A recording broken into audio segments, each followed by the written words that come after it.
Thank you, sir. Next, we're going to hear from Sarah Sewell, who is the director of the Carr Center for Human Rights Policy at Harvard University. She, too, has served in the government in Washington, including as senior national security advisor staffer to Senate Majority Leader George Mitchell, and subsequently as deputy assistant secretary in the Pentagon during the Clinton administration.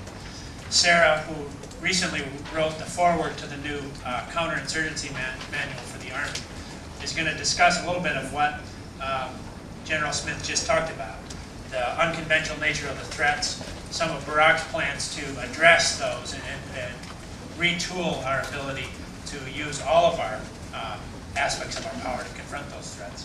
Sarah? Thank you, Dennis. And thank you for joining us here today for this really unique and interesting forum and for the great questions you asked of the last panel. Please be kind to us on this panel.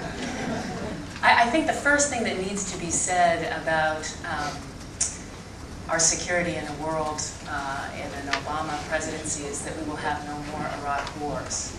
And while that may seem a simple statement, I sadly think it's not a self-evident statement. And so I think it's important to note that we can at least start from that premise.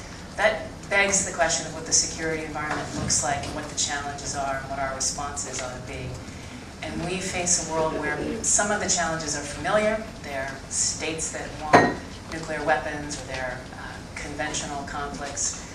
Many increasing proportion of the threat is unfamiliar and takes forms that don't fit into our traditional definitions of security. They're called asymmetric threats, they're called transnational threats, they're called unconventional threats. They can be everything from commandeering a civilian aircraft by a suicide bomber to a man-made or a natural plague crossing borders to unchecked civil conflict that destroys communities and destroys governance and provides safe havens for criminal networks and terrorist training cells.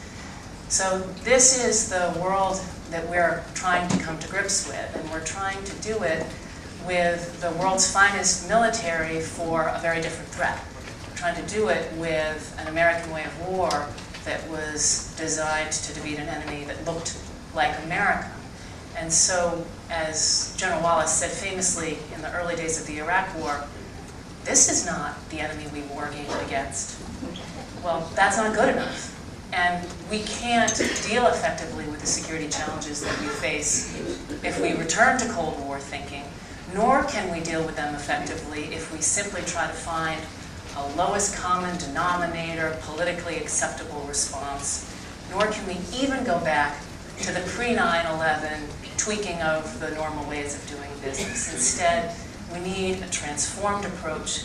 We need unconventional thinking for these unconventional challenges, and that's where Barack Obama comes in. He has a very keen understanding, a fresh set of eyes on the problems that we face. He can see them for what they are, and he can see what enormous demands they place on us as a whole nation to respond to them effectively. And so he wants us to pursue a response that's agile and flexible and employs all the elements of national power, and